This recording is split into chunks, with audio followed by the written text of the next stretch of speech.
Hello दोस्तों, स्वागत है आपका अप्लाइड मैकेनिक्स के एक और वीडियो में। यह वीडियो चैप्टर 7 जिसका नाम है सिंपल लिफ्टिंग मशीन, उसका पार्ट 4 है। इससे पहले इस चैप्टर का मैंने 3 पार्ट अपलोड कर चुका हूँ, आप जरूर देखिएगा। इससे पिछले पार्ट में मैंने आपको कुछ फॉर्मूले और कुछ डेफिनेशन नोट डाउन करवाए थे, जैसे law of machine, wheel and axle से रिलेटेड कुछ पॉइंट लिखवाए थे। आज मैं उसी टॉपिक पे कुछ न्यूमेरिकल लेकर के आया हूँ। तो देखते हैं, आज का पहला न्यूमेरिकल है, what load will be lifted by an effort of 12 Newton if the velocity ratio is 18 and the efficiency of machine at this load is 60%। बोल रहा है कि हम लोग कितना लोड उठाएंगे अगर 12 न्यूटन का एफर्ट लगाएंगे और उसका वेलोसिटी रेशियो 18 है और एफिशिएंसी 60% दिया है। फिर बोल रहा है कि in the machine has constant friction resistance, determine the law of machine and find the effort required to run the machine. बोल रहा है कि अगर उस मशीन का फ्रिक्शन कांस्टेंट हो तो हमें लॉ ऑफ मशीन निकालना है और कितना एफर्ट लगेगा उस मशीन को चलाने के लिए। इसमें फर्स्ट पॉइंट ये भी निकालना है, नो लोड। बोल रहा है कि अगर कोई भी लोड नहीं लगेगा तो उस पर कितना एफर्ट लगेगा कि मशीन स्टार्ट हो जाएगा, और अगर उस पर 900 न्यूटन का लोड लगेगा तो उस पर कितना एफर्ट लगेगा कि वो मशीन स्टार्ट हो जाए। गिवन डाटा क्या क्या हमें दिया है, जैसे दिया हमें पहला एफर्ट कितना दिया है 12 न्यूटन का, यानी कि P इज इक्वल टू दिया है 12 न्यूटन, और उसके बाद हमें दिया है वेलोसिटी रेशियो दिया 18, यानी कि VR इज इक्वल टू दिया है 18, और उसके बाद इफिशियंसी दिया हमें 60%। इफिशियंसी इज इक्वल टू हो जाएगा 60%। इफिशियंसी हो जाएगा 60%। इस इफिशियंसी को हम लोग लिख सकते हैं 0.6।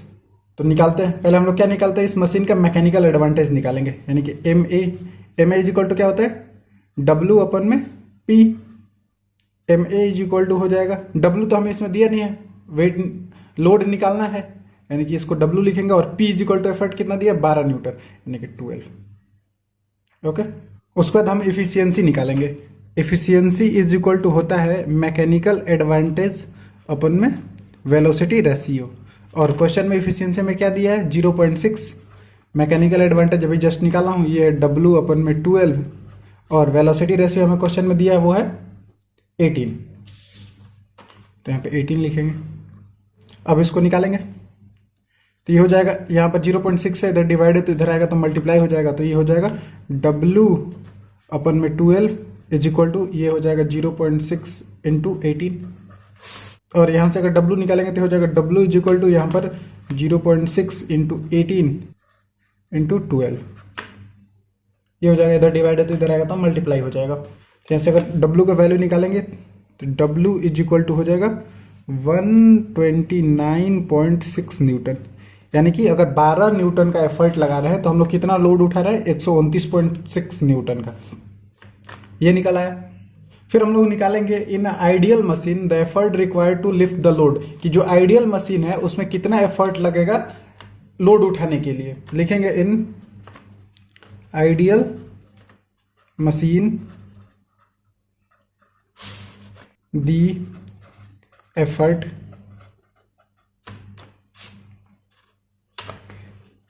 required to lift this load, इतना लोड उठाने के लिए कितना एफर्ट लगेगा आइडियल कंडीशन में। तो मैंने आपको फॉर्मूला बताया था, वो कितना होता है W अपन में VR। आइडियल कंडीशन इसको हम लोग लिख सकते हैं PI, तो PI इज इक्वल टू क्या आ जाएगा W कितना है 129.6, और VR वेलोसिटी रेशियो क्वेश्चन में दिया है वो है 18, तो यहाँ से अगर PI निकालेंगे तो PI इज इक्वल टू हो जाएगा 7.2 न्यूटन, यानी कि अगर आइडियल कंडीशन में, यानी कि अगर मशीन फ्रिक्शन लेस हो, आइडियल मशीन हो, तो उसको इतना लोड उठाने के लिए कितना हमें एफर्ट लगेगा, वो लगेगा 7.2 न्यूटन। और इस मशीन में कितना लगेगा, वो क्वेश्चन में दिया है कितना 12 न्यूटन, और आइडियल कंडीशन में कितना एफर्ट लग रहा है 7.2 न्यूटन। तो जब हम लोग फ्रिक्शन निकालेंगे, जैसे निकालेंगे since effort lost in friction, हम लोग निकालेंगे कि फ्रिक्शन में कितना एफर्ट लॉस्ट हो रहा है, यानी कि आइडियल कंडीशन में कितना 7.2 ही न्यूटन लग रहा है, बाकी इसमें कितना लग रहा है 12 न्यूटन का। तो हम लोग ये निकल जाएगा कितना, ये हो जाएगा 12 minus 7.2 is equal to 4.8 newton, यानी कि एफर्ट लॉस्ट इन फ्रिक्शन कितना है 4.8 न्यूटन। फिर लिखेंगे यहां पर since the frictional resistance constant the effort required run the machine with no load must be 4.8 newton. बोल रहा है कि अगर फ्रिक्शनल रेजिस्टेंस कांस्टेंट हो तो कितना एफर्ट 4.8 न्यूटन लगेगा एफर्ट उसको रन कराने के लिए मशीन को। उसके बाद हम लोग क्या करेंगे, इसमें हम लॉ ऑफ मशीन निकालेंगे। Let the law of machine be कितना हो जाएगा, P is equal to machine, law of machine का मैंने आपको डेरिवेशन बताया था, वो होता है एम डब्ल्यू प्लस सी।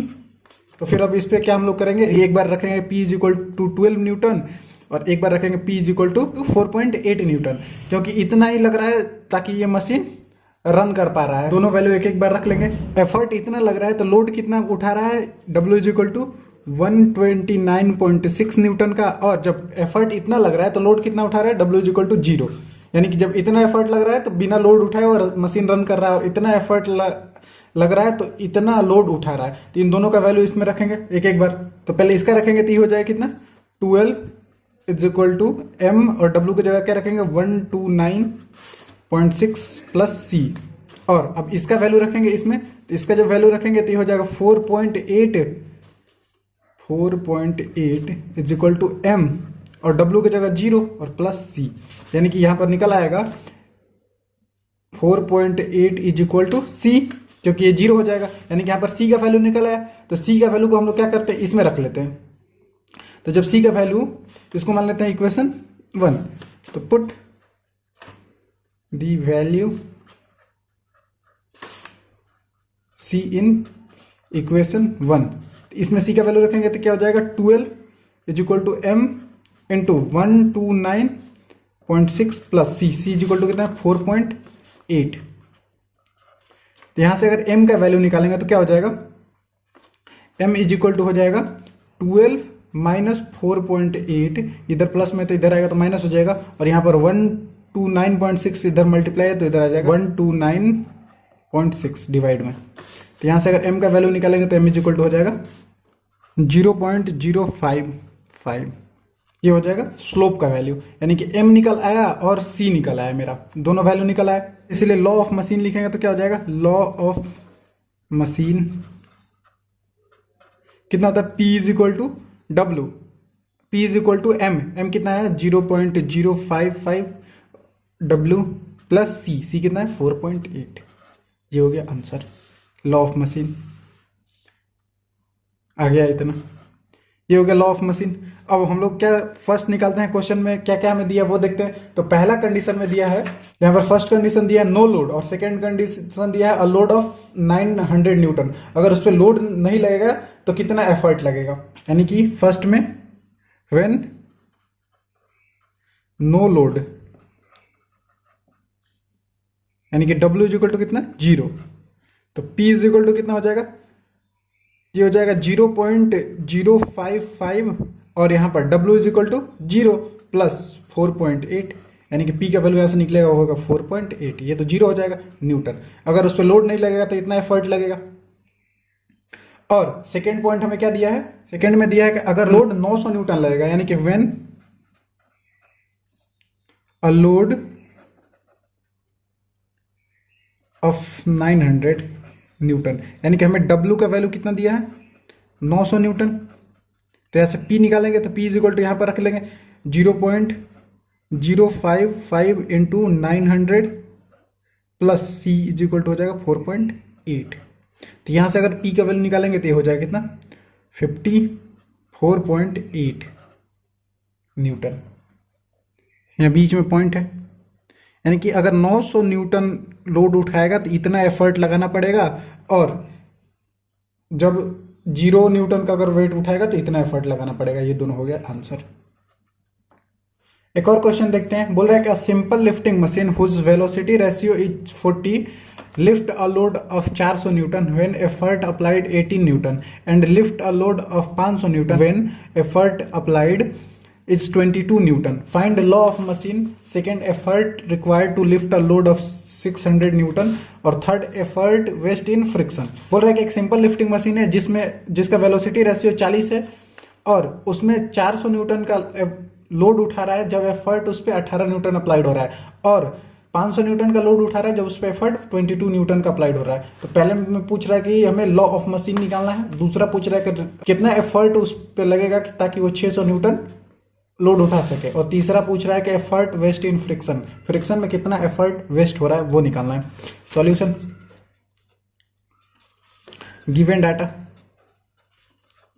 क्या क्या दिया है हमें। बोल रहा है कि इसका वेलोसिटी रेशियो है 40, V R is equal to है 40 और इसमें 400 न्यूटन का लोड उठा रहा है जब उसका एफर्ट कितना लग रहा है 18 न्यूटन का, यानी कि W इज इक्वल टू दिया है कितना 400 न्यूटन और इसका P कितना लग रहा है 18 न्यूटन। और सेकेंड में दिया है कितना 500 न्यूटन लोड उठा रहा है when effort applied is 22 newton, यानी कि W is equal to 500 newton, तो उस पर एफर्ट कितना लग रहा है 22 न्यूटन। ओके, तो फर्स्ट पूछ रहा है क्या लॉ ऑफ मशीन, तो हम लोग पहले निकालते हैं लॉ ऑफ मशीन, यानी कि फर्स्ट निकालेंगे पहले from law of machine. Law of machine से क्या निकलता है P is equal to MW plus C। इस पर निकालेंगे, एक बार P का वैल्यू 18 रखेंगे तो एक बार रखेंगे P का वैल्यू 22, वैसे ही W का वैल्यू इसमें 500 रखेंगे तो इसमें 400 रखेंगे। तो एक बार रख के देखते हैं, तो यहाँ पर अगर P का वैल्यू हम लोग 18 रखते हैं तो W का वैल्यू रखेंगे 400, यानी कि 18 is equal to M into 400 plus C। तो इसको मान लेंगे हम लोग इक्वेशन 1, और एक बार अगर हम लोग P का वैल्यू 22 रखेंगे तो हो जाएगा 22 इज इक्वल टू M, तो W का वैल्यू कितना रखना पड़ेगा 500, यानी कि 500 प्लस C। इसको हम लोग क्या करते हैं सेकेंड मान लेते हैं इक्वेशन। इन दोनों इक्वेशन फर्स्ट और सेकेंड को सॉल्व करते हैं और यहाँ से M और C का वैल्यू निकालते हैं। तो क्या करते हैं, from equation first minus second, दोनों को अगर माइनस करेंगे तो क्या हो जाएगा वो देखते हैं। यहाँ पर यहीं पर सॉल्व कर लेते हैं। अगर यहाँ पर मान लेते हैं यहाँ पर एक माइनस हो गया, यहाँ पर माइनस हो गया, यहाँ पर माइनस हो गया, तो यहाँ पर C क्या हो जाएगा कैंसिल हो जाएगा अगर यहाँ पर नीचे माइनस हुआ तो, और यहाँ पर माइनस हुआ तो 18 माइनस 22 तो ये हो जाएगा -4 इज इक्वल टू, यहाँ पर अगर माइनस हुआ तो यहाँ पर हो जाएगा -500m और यहाँ पर हो जाएगा +400m, तो -500m में से +400m आएगा तो यहाँ पर हो जाएगा -100m। ओके, तो यहाँ पर माइनस माइनस कैंसिल हो गया, तो यहाँ से m का वैल्यू निकालेंगे तो हो जाएगा 4/100, 0.04 m का वैल्यू आ गया यहाँ से इतना। अब हम C का वैल्यू निकालेंगे, तो C का वैल्यू निकालने के लिए इस m का वैल्यू को किसी एक इक्वेशन में, तो 1 में या तो 2 में रख लेंगे। Put the value of m in equation 1 या फिर 2, किसी एक में रख लेंगे। तो इक्वेशन 1 क्या है, इक्वेशन 1 है 18 is equal to m into 400 plus C, 18 is equal to m into 400 plus C, और m का वैल्यू क्या निकाला हूँ 0.04, अभी यहाँ से रखेंगे 18, यहाँ पर 0.04 इंटू 400 प्लस C। तो यहाँ से अगर यहाँ पर C का वैल्यू निकालेंगे, C इज इक्वल टू आ गया 2, यहाँ पे C है, m का वैल्यू तो 0.04 है और C निकालना है हमें, तो ये हो जाएगा 18 इधर है और इधर ये हो गया, इधर प्लस में है तो इधर आएगा तो माइनस में हो जाएगा 0.04 इंटू 400। तो इसको करेंगे, इसमें इतना माइनस करेंगे तो जाएगा 2, तो C इज इक्वल टू आया 2, यानी कि इसको लिख सकते हैं हम लोग लॉ ऑफ मशीन। ये होता है P is equal to m की जगह क्या है 0.04 W plus C is equal to 2। ये हो गया इसका आंसर फर्स्ट का। सेकेंड हमें पूछ रहा है effort required for lift a load of 600 Newton, कितना एफर्ट लगेगा 600 न्यूटन लोड उठाने में, यानी कि W इज इक्वल टू दिया 600 न्यूटन और हमें यहाँ से P पूछ रहा है। तो यही लॉ ऑफ मशीन पर रख के भी बना सकते हैं इसको। तो यहाँ से P का वैल्यू निकालेंगे तो हो जाएगा 0.04 इंटू 600। यहाँ पर रखेंगे W का वैल्यू +2, तो यहाँ से अगर P आएगा तो वो हो जाएगा 26 न्यूटन, यानी कि 26 न्यूटन अगर एफर्ट लगाएंगे तो 600 न्यूटन का लोड उठेगा। और तीसरा क्या पूछ रहा है, effort waste in friction, friction में कितना एफर्ट वेस्ट हो रहा है वो निकालना है। एफर्ट वेस्ट इन फ्रिक्शन, तो F इसको लिख सकते हैं, F इज इक्वल टू क्या होता है, P माइनस W अपन में VR। आपको मैंने पिछले वीडियोज में फॉर्मूला बता चुका हूँ कि एफर्ट वेस्ट इन फ्रिक्शन का फॉर्मूला होता है P माइनस W अपन में VR। तो यहाँ से एक एक वैल्यू रखेंगे। P का वैल्यू कितना है 26, अभी जस्ट निकाला हूँ, और W इसका कितना है 600 न्यूटन, अपन में VR क्वेश्चन में दिया वो कितना है 14। तो यहाँ से F का वैल्यू निकालेंगे तो हो जाएगा 11 न्यूटन, यानी कि इतना एफर्ट वेस्ट हो रहा है। 26 न्यूटन अगर एफर्ट लगा रहे हैं तो 600 न्यूटन लोड उठ रहा है, और इसमें फ्रिक्शन में कितना एफर्ट वेस्ट हो रहा है वो हो रहा है 11 न्यूटन का। ये हो गया आंसर। एक और क्वेश्चन देखते हैं। ये क्वेश्चन है एक्सेल और जो व्हील वाले जो मैंने आपको पॉइंट नोट डाउन करवाए थे उस पर बेस्ड न्यूमेरिकल है। जैसे क्वेश्चन में पूछ रहा है कि the smaller and larger diameter of a differential axle are 80 mm एंड 90 mm respectively. The effort is applied the wheel at the end of level 100 mm long. Find the frictional effort lost when the load lifted is 800 Newton and effort applied is 70 Newton. बोल रहा है कि एक machine है, lifting machine है, ये wheel वाले और एक्सेल वाले लिफ्टिंग मशीन है, जिसके दोनों का डायमीटर हमें दिया है 80 mm और 90 mm, और एफर्ट अप्लाइड द व्हील, अगर जो जिस लेवल के थ्रू अप्लाई हो रहा है उसका लेंथ दिया है 100 mm। हमें कितना एफर्ट लॉस्ट हो रहा है फ्रिक्शन में वो निकालना है जब उस पर 800 न्यूटन का लोड उठा रहा है और उस पर एफर्ट अप्लाइड हो रहा है 70 न्यूटन का।